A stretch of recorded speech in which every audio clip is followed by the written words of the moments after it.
Mbokki amateur Assane Ndiaye et son label Bawol Production ñoo jëm ci journée bu neex samedi 2 août 2025 20e édition drapeau docteur Madame Aïda Mbodj délégué général DER/FJ la Lionne du Bawol ñaar fukki at Madame Aïda Mbodj ànd ko ak Bawol Production ànd ko ak doomam Assane Ndiaye muy lu yàgg Olof Ndiaye nee na lu yàgg dëgg la journée bu rëy la nar a doon Tigre Junior moo ciy daje ak BMW mu am ay combats spéciaux yu neex Sélémélé war ci bëre ak Pape Yekini Tonnerre numéro 2 di ci daje ak Ronaldinho Abdou Diassé numéro 2 war ci jàkkaarloo ak Talfa numéro 2 combat préliminaire yi nii la tëdde Aïdara moo ci bëre ak Boy Diobass Cheikh Kayma war ci daje ak Baye Wali Barke war ci jàkkaarloo ak Mbëru Géwël Gamou Gueye moo ci bëre ak Ala Accu Fils de Ali moo ci daje ak Boy Seydi Sakou Simon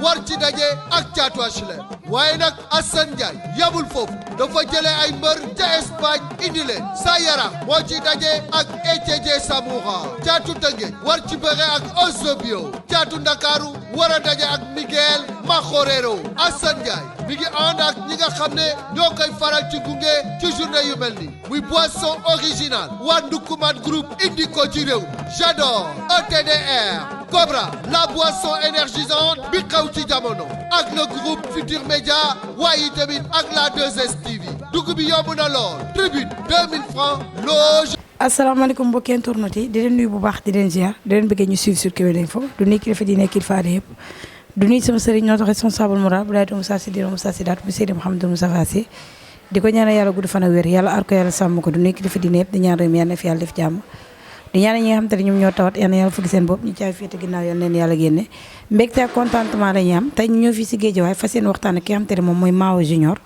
gannaaw démb ba mu bëree combat journée Gaston Production mu nekkoon nag combat boo xam te ne moom ak Xeeru Ngor la woon combat boo xam te ne ñu ngi ko ci doon daa xaar di ko félicité mais di encouragé Xeeru Ngor di ko wax jàmbaar la ndax tey ku mën a tenir Mao Junior champion nga ñu ngi koy félicité bu baax a baax dañ koy bàyyi mu nuyu mbokki internet di ko suivre à travers Kewel ñu ngi lay ziar Mao.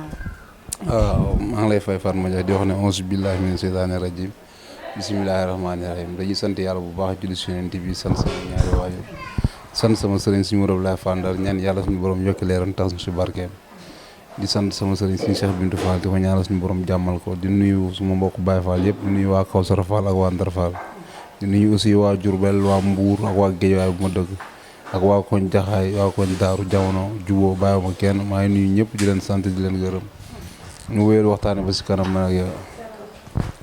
kañ nga gëj a bëri à part sa combat. sama combat ak Serigne Ndiaye laa gëj a bëri à part di pare que saison 2023 2024 la bu ñëw bëriwaat ci saison bi war na def match moom ay 2 ans et quelques. d'accord ci mbër buy compétir 2 ans et quelques nga toog ko bëri woo beneen mooy Mao lan mooy problème am ci dynamique bi nga nekk bëreeg say rakk. bëreeg say morom su ma juumul say defet bariwul mais lan mooy problème. waaw mais tey jii génn gars yi ñoo nangoo bëreeg ñun rek mais ñun boo xoolee ñu ngi ci 19 combats 13 victoires 6 défaites xam nga yombul carrière boobu yombul ci gars yi mais tamit xam nga làmb ji da ngay gis moytonte bi loolu moo gën a soxla suñu carrière maa ngi koy wax dem pertefa kay mën naa ko Serigne Ndiaye rek bu may bëreeg moom maa ko raw ci làmb fuuf dama dëpp jël ko loolu moo gën a sonal suma carrière même suñu signature contrat maag Xeeru Ngor ma ngi ko nuyu de passage champion di ko encouragé maa ngi naan ko carrément sama carrière musuma def nii jëli mbër émission bi tamit yàqu dama wuy yaay waaw merci dama wuy yaay demoon maa naan ko carrément maa naan ko man sama carrière musuma may sens rek waaw loolu tamit bokk na di gën a taral sama carrière quoi. ci biir loolu nga fekk benn xale boo xam te ne Xeeru Ngor dégg na lañ sa côté communication nga ne xamoo ko woon mais dañ la joxoon benn adversaire boo xam te ne antuwul ban adversaire lañ la proposé woon adversaire boobu jëlu sa avance. booy Pambaay bu Thiès. Pambaay bu Thiès. waaw lañ ñëw. non boobu daa fekk may préparé wu dèjà ndax su ma bébé guy gi mi ngi woon ci kalaaf. booy ñu ngi bëree booy bu bëree du ma la seetaan damay ñëw tout le temps man ak yow contact entraînement et tout ça. xam nga moo tax préparation bi compliqué wul ci man quoi après ñu ngi doon dem diine man Bada bébé guy gi Seck Kayma Boy Ngala xam nga ñun ñëpp ak même booy ñu benn booy baawa ci am tam ñu doon ànd ak ñun ci fajar gi waaye ñun ñëpp ñu doon fajar di dem waaye. mais ci biir loolu nga bëreeg booy bi ci côté préparation bi kenn du na pare woo mais tey sa bëre sa combat ak booy bi ci côté bëre bi ñu ngi si Maawo da nga xaar booy bi bëre mag nga bëre ak moom da nga xamoon ne booy bi day xeex ak yow. waaw moom dafa bëgg xeex macha allah champion la ndaanaan la daa bëgg xeex macha allah champion la léegi man li nga xamante ni carrément moom umpale na ko ci man muy bëre bi ma bàyyi ñu ñëw foofu ma ak moom. waaw parce que xam naa ni carrément dama ko dégg benn interview muy wax ci cadre bëre di wax ne dama limité affaire yooyu noonu ma xam ni lii il me connaît mal moo tax ma bàyyi ko mu dugg sama yaram ñu wure ma ak moom. ngeen wure yéen ñaar nga daan ko ci bëre. waaw si dam bi xaw na salté parce que mais c'est normal parce que fi mu yegg daa sori. parce que ñu ngi jàppoon ni sax da ngeen a njax. non mënul nekk njax parce que man dama ko bàyyi mu dugg ci suma yaram kalmakalu biti ba ma benn mu bëggee benn moom dafa may sëf poam bi yëpp léegi ci laa lonk sama tànk tourné tour ko. kon rëccoo. rëcc non rëcc ma damaa bëri ku rëcc du bëre non ku rëcc du bëre bu fekkoon damaa rëcc xam nga lan lay doon ma dem bay war a daanu mais rëcc ma ku rëcc du bëre mën naa actionné moom bi mu defee action damaa yàq action ba pare actionné moom bi ma bëri damaa benn ba pare jindi sama tànk tourné tour ko. nga xoolee comme sama combat calme tour aussi genre boobu la waaw. nga bëri ak moom daan ko nekkul surprise ci ñenn ñi gis nañ sax jubilé woo tey Xeeru Ngor daanul la mu nekkoon surprise ci gars yi. waaw parce que ñu bëri yaakaaroon nañ ne xam nga comme ñu bëri dañ ko doon wax yaak moom du ngeen benn làmb moo tax affaire du métti tout ça mais góor yàlla lu mu yaakaar ba jël moromu góor yàlla am rek am na lu tax. waaw loolu la fa demee rek mais Xeeru Ngor champion la. mun surtout am na lu nga xamante ni damay wax ne yëfu yàlla la am loo xam yëfu nit la. te ndam yàlla rek moo ko yor dañuy ñëw koroog yàlla suñu borom jox ñu ndam mais du man Xeeru Ngor laa war a bëreel. lan ñooy adversaire. non du Xeeru Ngor laa war a bëreel. kon Doudou Sané mii bu ñëwee dama koy ñoom barki Serigne Bamba. Doudou Sané. barki Cheikh Ibra maa moom làmb ju neex la maa Doudou Sané làmb ju neex la. Doudou nga wax de. bien vrai que bëri na ak Serigne Ndiaye moom ma daan na Serigne Ndiaye mais deful ci làmb lu tax déedéet. ñun fi ñu toll ci ay victoire ak ay làmb ñoom tollaguñ fa barki Serigne Bamba. mais Doudou amagul defet de. général Malika bu ñëwee ma jox ko revanche am. Zémen. waaw da nga koo daanu. waaw dama ko dégloo mu ñëw ko jàpp duma ba mu doyal ma daan ko. tey bu pare woon nga jox ko revanche. barki Serigne Bamba du caaxaan. monsieur dafa mel ni Maawo dafa mel ni instant da ngay yeewaat. non dafa am lu nga xamante ni dañ ci bokk dañ ci am cër. làmb dañ ci bokk dañ ci am cër gars yi ñoo ñu bëgg a fàtte rek ñun dañoo bokk ci làmb dañoo am dañ ci am cër. mais ñoom ñëpp ku ci ñëw woo ma jox la li nga moom. góor a soog bu ñëwee am naa ni du bëgg a ñëw ndax day bañ a tëddaat bëggul tëdd ñaari yoon. waaw mais ku ñëw rek ñun baax na Gris sax ci cofeel na ñëw bilaay walaay barki Cheikh Ibra ñooñu ñoo suñu adversaire mais booy du ñëw suñu adversaire mais booy bu ci bëgg tamit waaw boo ñëwee lu métti tamit boo ñëwee fekk fu dangereux bi waaw bu dangereux bi moom mi ngi toog di xaar rek wuro jàjj bi moom wariwul waaw. bi may nekk sa première sortie si turu Maawo Junior. macha allah suñu borom suturaal ñu si ñu ngi nuyu Père Maawo bu baax di ko ñaanal jàmm nga baal ma am fu ma taxaw tuuti Bébé Gouy Gui da nga def acte bu nga xamante ni acte bu rafet la mooy ko tey da nga ngay biyam Màkka nga jël Père Maawo bi nga xamante ni day sonn si ñun ñëpp nga jël ne Père Maawo moom laa may biyam Màkka waaw Père Maawo di nit ku baax nit ku mën a sonn si ñun bien vrai que xaw na na xarit rek tuuti dimbali ci li ñuy wax kenn xamu ko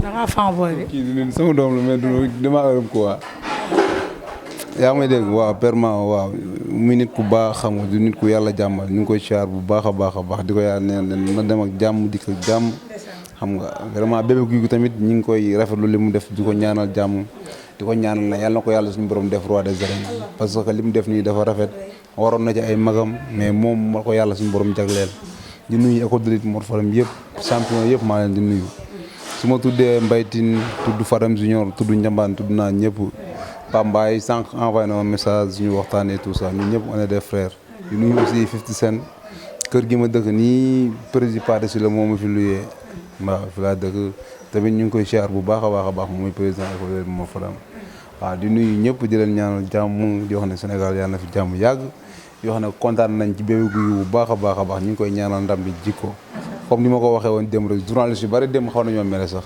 parce que dama bëri ñu dégg ma micro ma leen nimbal leen ma may ma tuuti damay ni mbër parce que peut-être boobu loolu moo nekkoon ci man damay ni woon mbër waaw noonu la fa demee woon quoi mais gars yi maa ngi leen di jégalu bu baax loolu noonu waaw. léegi tamit loolu li gars yëpp di waxee tey tuddee nga sa bopp Père Mao mais ba tey Eumeu Sène junior bi day woyle parce que da ngeen a nuroo nag physiquement ba ci seen côté communication dafa mel ni ñaari tur yooyu même ba ci côté reportage yi sax gars yi dañuy juum naan Eumeu Sène. xam nga tey jii bu fekkoon ne keneen la dama koy baal mais yow dama la ko baal ndax c'est pas la première fois ñu def ci émission. non donc koy jël te ko fële. instant bii nii dul ay Eumeu affaire yooyu noonu Mao junior la tout court Mao junior mooy affaire Eumeu bi dafa sax si ñun. non dañuy fexe mu dañ. physiquement yaa mbër mi da ngeen a nuroo. instant bi wax naa ko Makan Mbeng wax naa ko Père Tafa Gueye nee naa leen ay plainte yu bari laa ci teg ku ma wax Eumeu naa la jox plainte di nga wuyu ji. mais li fi ngeen nuroo tamit. ah yàlla moo dogal loolu seen côté communication. waaw loolu yàlla moo ko dogal des fois ñi da ngay gis des fois nga gis ni moo xam ne dañu roo Fatma Dia waaw du ñàkk loolu am na yoo xam du ñàkk ko waaw. ñu naan seen plainte yu bari nga yor. bii laay walaay taal bi plainte yu bari laa yor pour ku ma wax Eumeu yow moom xam naa ne bala ngaa naa la jox benn non yow di nga yóbbu benn. yow moom bala ngaa dem di nga yóbbu benn bàyyi foos waaw. mais ci biir loolu di ko ñaanal moom Eumeu Sène junior ndax dafa am ci Eumeu Sène. Mao junior. jar sa cameraman bu ngeen deful ndax du ngeen fi génn Seba laay àbb xajam bi léegi teg ko gaan ngeen. mais ci biir loolu tamit Eumeu Sène am combat boo xam te ne moom ak Franc combat bu nan ko. waaw combat bu neex la. combat bu neex la mais su war amul làmb ji dina gaaw trop. su war amul war bu amul làmb ju gaaw ngay gis. ci ban côté. ñaari côté yëpp bu war amul làmb ju gaaw ngay gis. combat bi ci mën naa jeexee ci xeex. non kaw moom yaakaaruma ko. kaaw moom yaakaaruma ko ñaari mbër yëpp du yomb pour ñu kaaw mbër. am na ko ci gën a ñor bëri ñoom ñaar. non Eumeu Sène moo dàq bëri. Eumeu Sène moo dàq bëri. non loolu kenn waxatu ko Eumeu Sène moo dàq bëri mais Franc moo dàq daan. Franc moo dàq daan. Ngom naa. dàq bëre dafa am.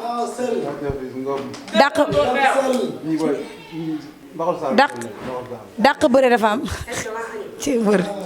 Mbaxal Saalum jàpp booy barki Sëriñ Bamba fii ba kii Baba Diam ñoo ko lekk ba mu jeex. booy Mbaxal Saalum léegi nii barki Sëriñ Bamba bu yàpp ñu ngi ne toog. ay booy dama gaaw. dàq bëre dafa am dàq daan am.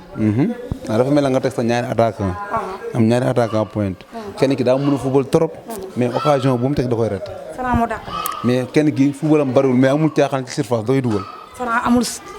Franc moo dàq daan mais Eumeu Sène moo dàq bëri fuuf ku lu mbër laa la wax nag. kon lim ne moo dàq bëre yow loolu tamit. non man dama koy nangu bu baax wax dëgg yàlla ndax xam naa ko nekk naa ak moom soxoruma quoi man wax dëgg fa yàlla mais naanaanu làmb la wax dëgg yàlla. waaye naanaanu làmb la mais combat bii bon man bëgg naa nit ñi di ci bàyyi xel leen nañ ciy jàngat Eumeu Sène non Yékini Gris Bordeaux nañ ciy jàngat Yékini Balla Gaye. ñu ngi jàngat Yékini. bàyyi xel loolu waaw Yékini Gris Bordeaux ak Yékini Balla Gaye. Yékini Gris Bordeaux Balla Gaye waaw. moo tax expérience mun na ñëw éliminer lu bari. expérience mën naa ñëw. éliminer lu bari mais fougue de jeunesse mun na ñëw tamit def lu bari ci làmb jooju.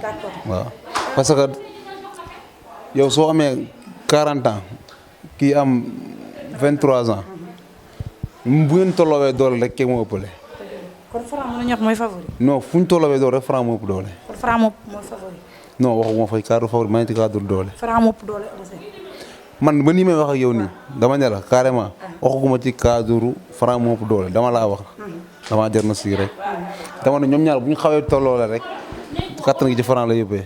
kon ça veut dire que ni Franc moo ëpp doole parce que Franc mooy xale. yaa ko wax de. Franc mooy xale. yaa ko wax. tey même bu dee ci cadre technique ñoom ñaar kan moo gën a technique. non Eumeu Sène moo dàq bëri loolu kenn waxatu ko. d'accord Eumeu Sène moo Franc dàq moo dàq daan moo dàq daan doole ji moom am naa ci yaakaar wax dëgg fa yàlla tax doole xale ak doole mag du benn. waaw weñ gu bees ak weñ gu màgget moom du benn. kon Eumeu Sène màgget. non waxuma dafa màgget dama lay wax ci ay wax quoi dama ne weñ gu bees ak weñ gu màgget du benn.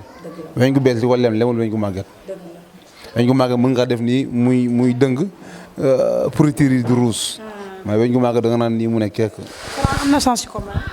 bien sûr bien sûr parce que combat bi li ko gën a mën a gagné moom dafa nekk ci moom muy gëm-gëm bi dafa nekk ci moom dafa gëm ne day daan Eumeu Sène mais man su ma yoroon Franc dëgg du dagg jéng yi di wutee Eumeu Sène. bu daggee jéng yi wutee Eumeu Sène. non mun na ci gis mun na daa am ndax mais mun na gis lu ko bett trop. mun naa am lu ko bett ci Eumeu Sène d'accord. mais yaakaaruma loolu parce que Modou Lo mi nga xamante ni mooy ëmb Franc. chaque combat Eumeu Sène day jël combat bi jox ko Eumeu Sène. kon da nga jàpp ne instant bi kon bu favori di am Franc mooy favori. xam nga sama biir wax naa la ne la carrément wor bu amul. waaw lamb ji dina gaaw trop. wor bu amul. ñaari mbëri seen côté communication li ñu wax. bu ko waree waaw bu ñu warul. waaw combat mën naa gaaw buy gaaw ci kan moo koy gaawal Franc moom mi nekkal. non buy gaaw moom boo def nag Eumeu Sène mooy am ndam. su gaawee Eumeu Sène mooy am ndam. waaw buy gaaw Eumeu Sène mooy am ndam. kon bu gaawee Eumeu Sène mooy am ndam. non lamb ji buy gaaw Eumeu Sène mooy am ndam. su yéexee. non bu yéexee Franc lay arrangé. Franc dafa pare lool. bala ñu tàggoo bu du tàqali ko sa frère Balla Gaye numéro 2 jóge ci benn combat boo xam te yéen ñëpp da ngeen ci am déception ah da am blessure Balla Gaye dafa war a bàyyi wala loolu mais yow tey en tant que frère loolu na. waaw Omar ñu ngi koy nuyu de passage di ko wax ne carrément sport noonu la dafa préparé wu ci woon ñëw wut si ama suñu borom xañ ko mais tey jii ku ne xam ne ni carrément man ci bi ñëwee suba la combat bi ci guddi laa dégg ñu ne daa blessé man ama grande surprise sax ma gis ne carrément lamb ji bi ñu xëy ma gis ne lamb ji dina am. jàpp ma dama lamb ji dina am parce que ki ma dégg mu wax xam naa ne du wax caaxaan ma wax na ma carrément sa waaye zone bi day métti bu baax sax mais comme tey jii am na lu nga xamante ni yëfu doomu aadama la moom moo jëloon initiative am ne day bëri si noonu la mënoon demee mais démérité wul li mu def ci làmb moromam du ko def genn ngemb nga ranga la ci ñi nga xamante ni ñoo nekkoon làmb ca jamono boobu Tyson Yékini Baboy yow rek yaa ko def ci sa génération amaatul roi des arènes bi nekkoon ci loxo yoo xamante ni ku ne ngemb nañ ko pour mu jëli ko kenn mënu koo jëli c'est toi il est le seul lutteur boo xamante ni yaa dem jël ko ci la ñaar yow rek yaa nekk le seul lutteur boo xam da ngaa dem jëli ko ñëw teegu ko dem daan ko ñaari jël ci benn takkusaan te ki nga daanoon jarbaatam moo ngeem ñëw bëre ak yow sport loolu la li ngay def say mag loolu la say rakk di la def mais Balla Gaye démérité wul ci làmb def na lépp ci làmb lim def amul moromam bu ko def ci làmb amul roi des arènes buy circulé nii c'est grâce à Balla Gaye ci yenn loxo lay nekkoon ku ñëw mu daan bañ doon ko woowee danaatekat bi mu Yékini c'est un grand champion Balla Gaye moo ñëw ne ko carrément loolu dafay jeex cër bi ko gars yi joxoon mu jëndi ko nga wax loo waa sa wax mu wax woo wër ko tey ji la ko yàlla suñu borom loolu mooy sport suñu borom ñu la ko xale boo xamante nii ñëw na dal ci kawam di ko wax lu ko naqari Abdou Sif la yàlla may ko ndam waaw. may jeexale ak yow muy écurie Mor Fadam ñu gis ne écurie Mor Fadam ba tey ay yow yaa ngi fa gis nañ say morom mais chaque jour dañuy gis ay manquement problème écurie Mor Fadam lan la. manquement comme comprendre moo manquement bi. le fait que gis nañ écurie bi na meloon Pape Mbaye voyagé na gis nañ Bou Siteu mi ngi ci ay mbiram su ma juumul yow yaa fa nekk ak yeneen booy yi mais par rapport écurie bi ni meloon ak léegi dafa am différence. écurie Mor Fadam Bébé Gouy mi ngi fa mi ngi bëre di daan Gouye Gui Junior mi ngi fa mi ngi bëre di daan Cheikh Kayma mi ngi fa mi ngi bëre di daan Boy Seck Thiatou Fadam mi ngi fa Mbaye Tine mu ngi fa Fadam Junior mu ngi fa ñun ñëpp ñu ngi bëre di daan Pam Mbaye ñëwoon na bëre na daan delluwaat ñun ñii ñu ngi bëri nañ démb xam nga Mbaye di fon seeg booy yëpp ñu ngi fa di bëri di daan booy bi Diop 2 écurie ba la nekk booy yëpp a ñu fa kon écurie bi manqué wul dara ñun ñoo ngi suñu biir di liggéey ñu ngi liggéey bu baax di bëri suñu borom di leen suturaal bu baax a baax a baax. hommage à Père Mor Fadam nga def.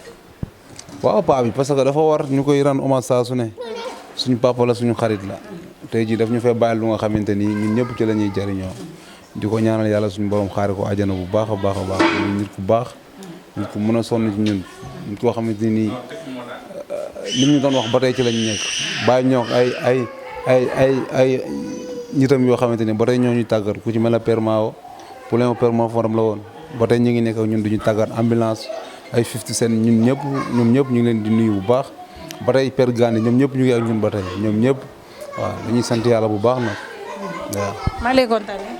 waaw di leen siyaar tamit may sant yàlla bu baax di nuyu ñëpp di nuyu ñëpp xam nga di nuyu waa Géejawaay yëpp di nuyu suma waa famille di nuyu suma frère yi ñoom Tafa Waalo Matar Thiam xam nga di nuyu sama mafia masa bees bi mafia responsable bi suma jarbaat yi maa leen di nuyu ñoom ñëpp di nuyu suma frère Balla Faye suma mag maa ngi koy siyaar Ablaye Ndiaye xam nga allez mon grand frère à moi Samou Dramé borom Dramé holding compagnie maa ngi koy nuyu bu baax aussi di nuyu waa Daaru bu baax tamit di sant yàlla bu baax sama mafia Nicaragua bi xaalis bu bari leen dajale jox ma ko Séni Gueye aussi mon frère à moi xaalis bu bari la ma jox moo ji liggéey xam nga ñoom Baylaat ñoom Amadou Tall Mohamed ñoom ñëpp booy xaalis bari lañ ma jox ma leen di siyaar bu baax di leen ñaanal jàmm di leen nuyu ñoom ñëpp waaw maa lay jaajëfal bu baax a baax. Le dernier grand combat de la saison de lutte organisé par Jambar Production bés bi doomu Pikine yëpp di xaar waaye waa Parcelles Assainies kenn demul ñu des